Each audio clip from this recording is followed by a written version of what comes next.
Hey, what's up, y'all? This is Fathery with Tex-Trek coming at you with some Easter eggs, thoughts, and discrepancy explanations for Star Trek Discovery Episode 1, The Vulcan Hello.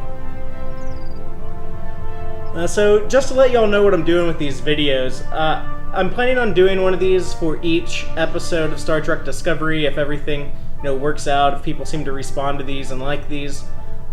Basically, I just wanted to get some additional thoughts after I've had time to look at the episode a couple of times, after Dave and I and Brian did our podcast review.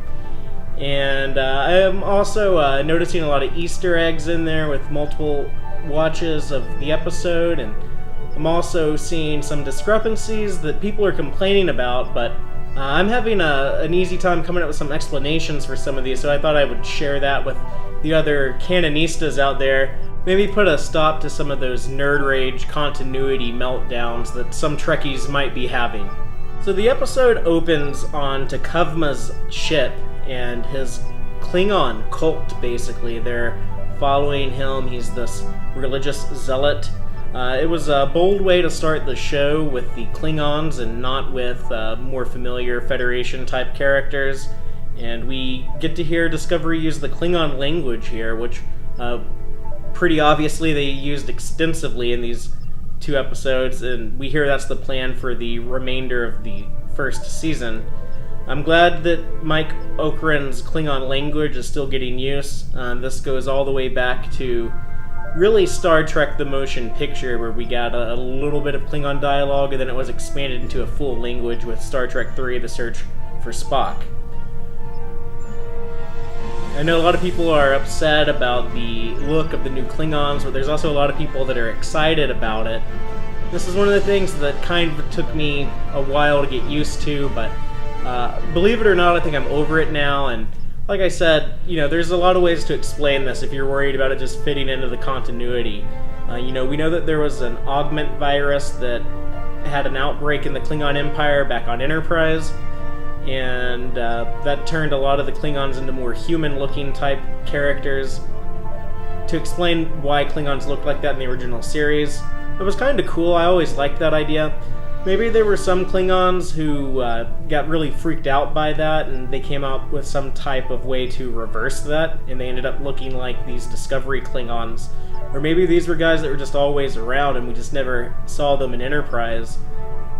Maybe these more alien-looking Klingons will eventually interbreed with the more human-looking augment virus Klingons that we know from the original series. And that's what gives us those Next Generation Deep Space Nine style Klingons that are somewhere in the middle. But after that initial introduction with T'Kuvma, we cut to Captain Georgiou and Commander Burnham on the surface of a desert planet. Really cool that they actually went out to Jordan to shoot this, even though it's not much of a scene. It's just cool to know that this show is going to not shoot everything in Canada. There's a lot of TV shows where every single location looks like something you find in Canada. We get a cool mention of General Order 1, which is kind of an old school way of saying the Prime Directive. The scene kind of reminds me of the opening of Star Trek Into Darkness, where we start with our Starfleet characters trying to save an indigenous population on a planet. This isn't a full, blatant violation of the Prime Directive, though, like that was in Into Darkness, because if you listen to the dialogue, you hear the characters mention that there was an asteroid mining accident that actually caused this drought, so they're kind of just playing cleanup, trying to prevent something from interfering with this alien race. Maybe it was a little sloppy, that it looks like they let one of the aliens see them, but it did give us a look at a neat design and kind of let the audience know what to expect for aliens and creatures in Star Trek Discovery. It was cool that Commander Burnham could time down the impact of the storm to 1 hour, 22 minutes, like Spock or Data would have.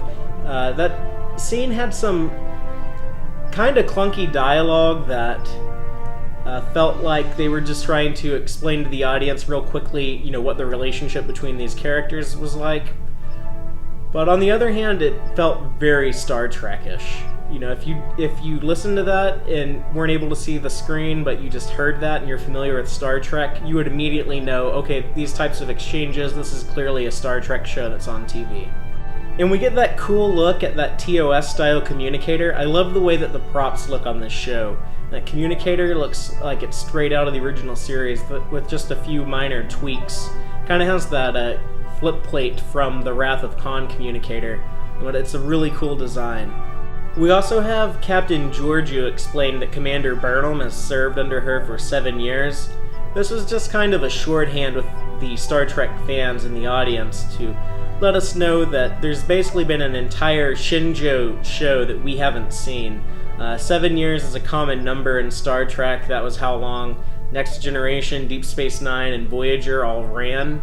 And it just says to us that, yeah, there is this whole 7-year adventure of Burnham working her way up the ranks on the Shinjo under the guidance of Captain Georgiou. Then when we finally get to see the Shinjo, it's a really cool design. It's kind of a throwback to the NX-01. They did some original stuff by putting the bridge on the bottom of the saucer.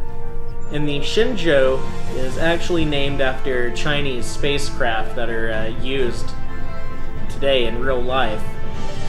I thought that was a good idea to go with a real-life spacecraft name because a lot of the ships share names with American space shuttles, like the Columbia, the Enterprise, and even the Discovery herself, if we ever get to see that ship, shares its name with a real-life spacecraft.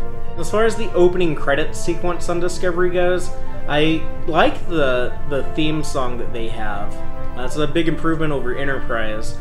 But the actual visual sequence, I'm not crazy about that. I kind of would have liked just a ship flying around in a star field. We did get 4 shows that had something like that, though, so I can see why they might want to change that up a little bit. And after that opening credits sequence, I was disappointed that they didn't have the title text on screen. I was hoping that they would stay true to that Star Trek tradition. But what I did like after the credits was getting a look at the Shinjo Bridge and listening to all the sound effects there. There are so many TOS sound effects on that entire ship, from the doors opening to the sonar bleep on the bridge.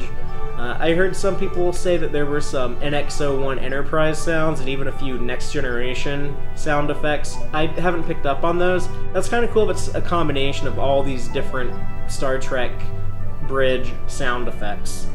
And we also get a look at what I think is a work bee repairing that relay that they were sent out to check up on.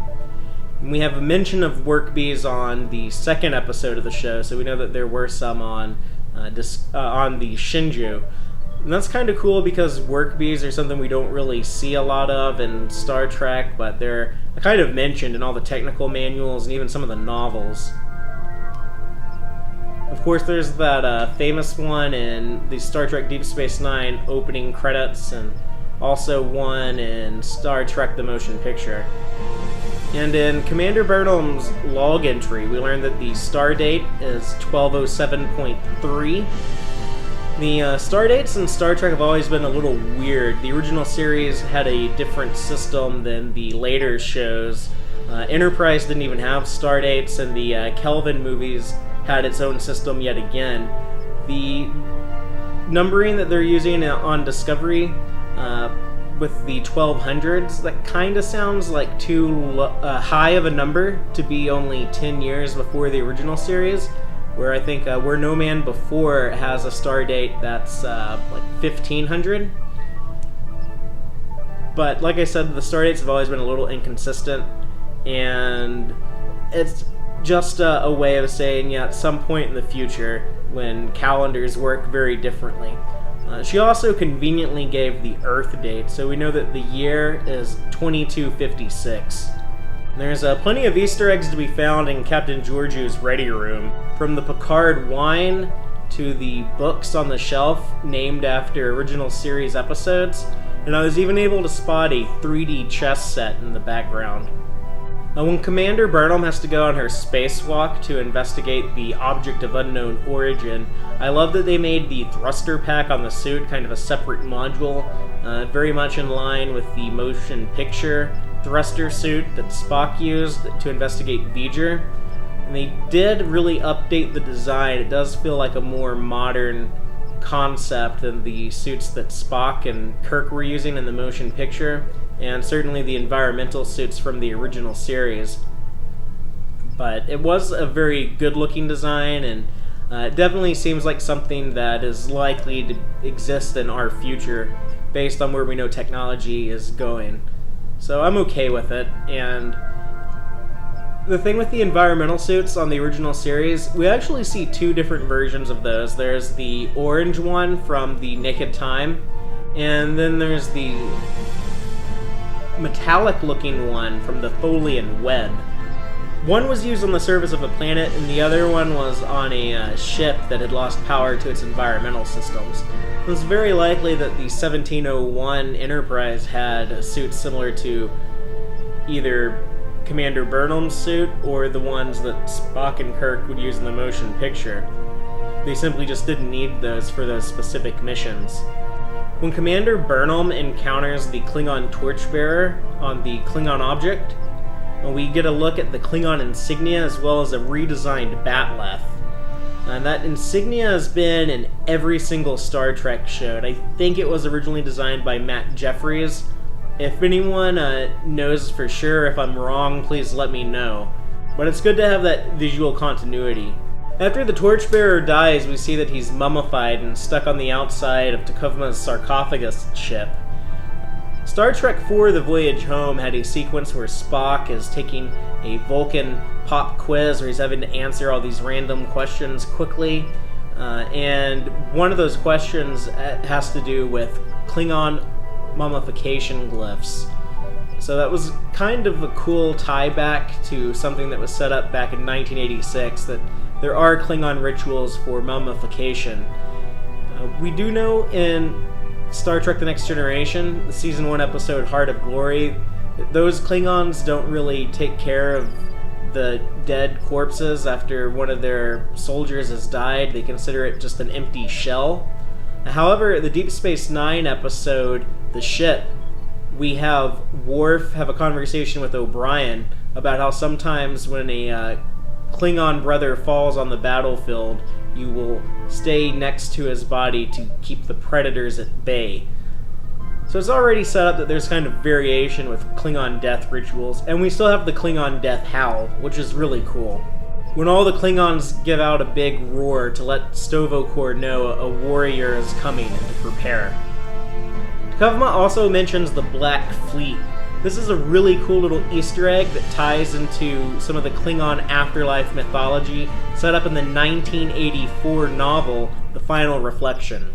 Speaking about that sequence in Star Trek IV where Spock is quizzing himself with the Vulcan computers, they kind of reused that idea in Star Trek 09 when we see young Spock on planet Vulcan in the Kelvin timeline. It's in that small little crater with the computer interfaces asking him questions. And we see that in Star Trek Discovery with Commander Burnham's flashback to her childhood.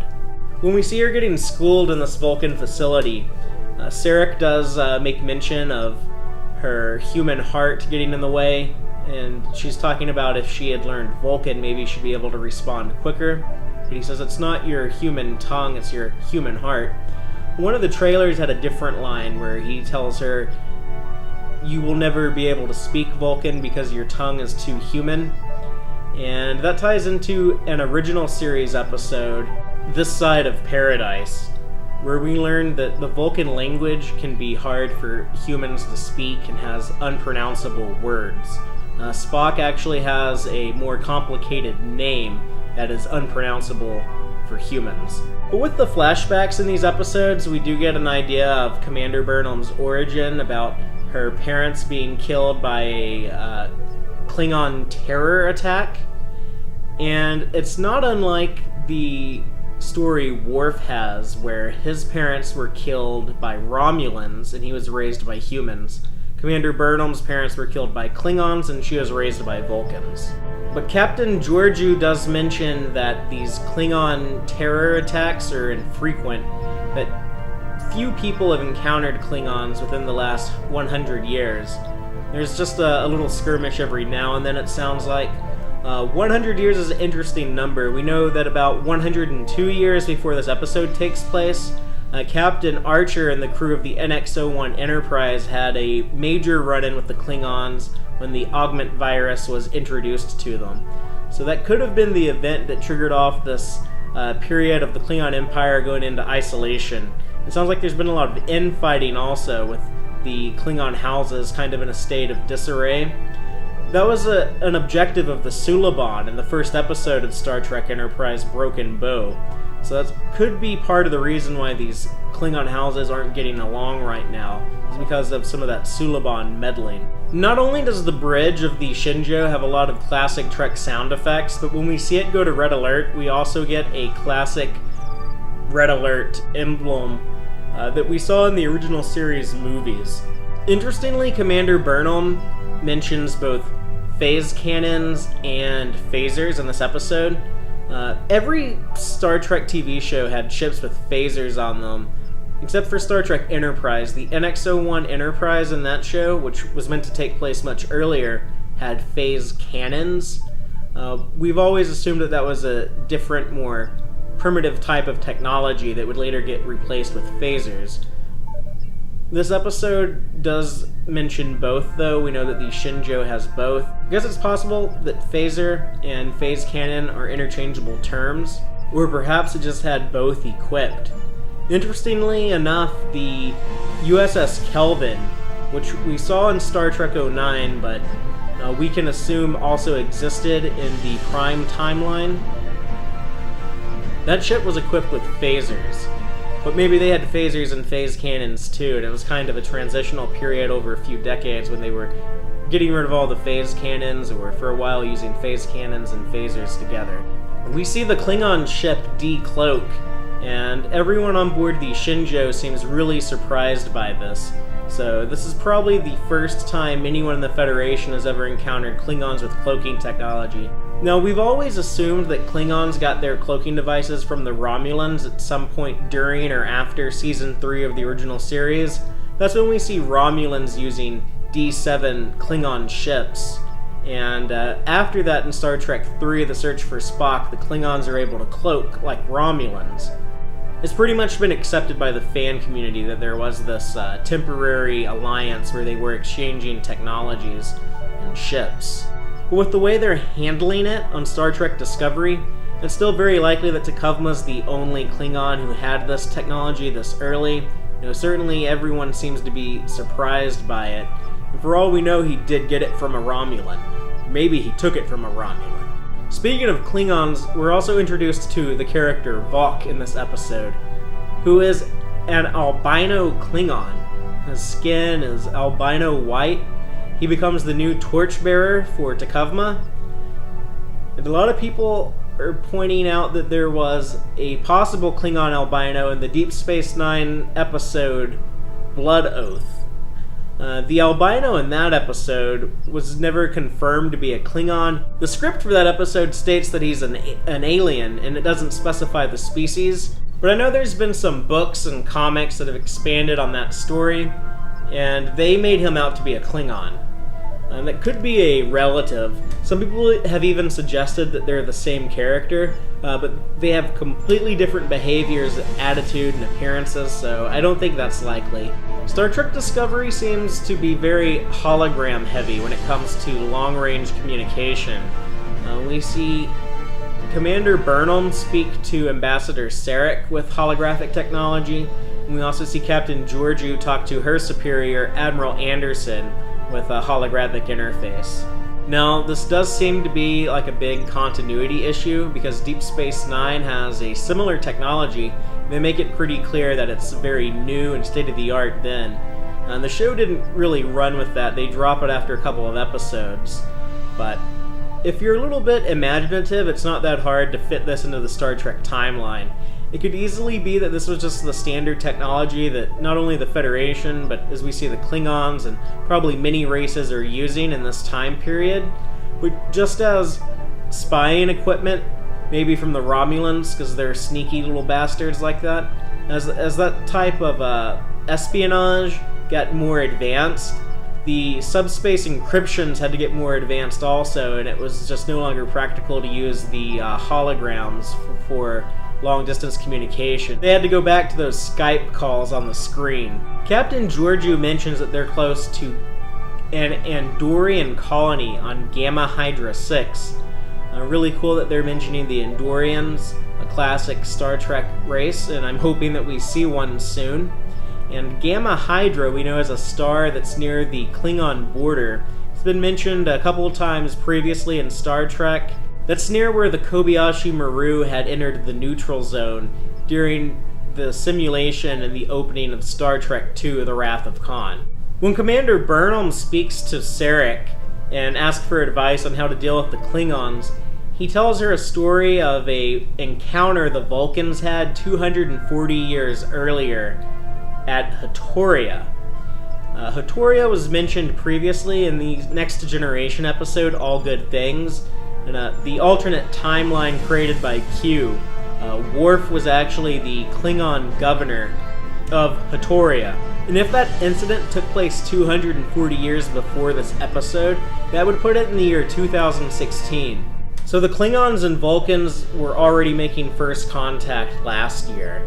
In Enterprise, it's established in the first episode that Vulcans do have some type of diplomatic dialogue with the Klingons, and now we know how that communication got started. And I love the idea of the Vulcan Hello, that the Vulcan approach to Klingons was, we have to bloody their nose before they bloody ours. A friend of mine mentioned that that's the only way you really get bullies to back down or stop them, and it seems like the cold, logical thing that Vulcans would do, especially what we know of Vulcans from before Enterprise. And it's also very Klingon to respect a worthy opponent. But when Captain Georgiou doesn't want to go through with a Vulcan hello, Commander Burnham goes so far as to attempt mutiny and tries to take over the ship. And we see her give a Vulcan nerve pinch to Captain Georgiou. This has been attempted by humans before, and we know that Captain Picard was able to successfully nerve pinch someone, 7 of 9 was able to do it, and even Data did it in Star Trek Nemesis. My thinking on the Vulcan nerve pinch was always, it wasn't so much about Vulcan strength, but it had to do with their telepathy. It was something they could do to your brain with their mental powers, but they just needed contact with you, not unlike a mind meld. And the reason why Picard was able to accomplish this was because he had mind melded with Sarek. We also know that Commander Burnham has mind melded with Sarek, so perhaps that's where she got this ability.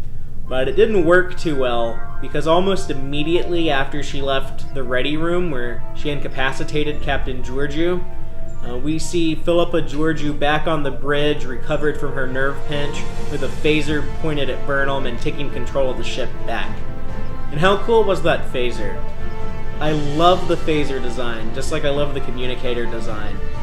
It's very original series with a little bit of influence from the Cage, and they also have the red and blue indicators like how they used in the Kelvin movies to let the audience know if it was set to stun or kill. So just one last thing about the Vulcan Hello, and that would be the character Saru, or Saru. Still not sure how to pronounce all the names, but he seems like he's going to be a really interesting character. Every Star Trek show has introduced a new alien. You know, the original series gave us the first Vulcan with Spock. The Next Generation gave us the first Betazoid with Troy. Deep Space Nine had Odo, the first changeling, and so on and so forth. Saru is the first Kelpian, and this is a unique idea with this race, that they're a prey species on their planet, that they're always terrified of predators coming after them, and so he's kind of paranoid and a little bit cowardly. Watching the episode, you kind of get a sense of the relationship between him and Commander Burnham and Captain Georgiou. But Burnham and Saru are kind of rivals. They're competitive in the workplace, so to speak. And you kind of get the impression that they might not like each other. I'm currently reading the tie-in novel by David Mack, Desperate Hours, and it's really elaborated on this and made me appreciate these characters on the Shinjo. This triangle between Georgiou and Burnham and Saru is very much in the same spirit as the trifecta in the original series, with Kirk, Spock, and McCoy, but it's not an exact carbon copy like they tried to do with Enterprise with Archer, T'Pol, and Trip. I'm really interested in seeing more of Saru, and we do see more of them in the next episode, the Battle of the Binary Stars, and I'll be talking about that next, so be sure to subscribe and hit that notification indicator so that you're notified when I get that video out, and you can see my thoughts on that as I go over the Easter eggs and try to explain any discrepancies that show up in there. So until then, live long and prosper, y'all.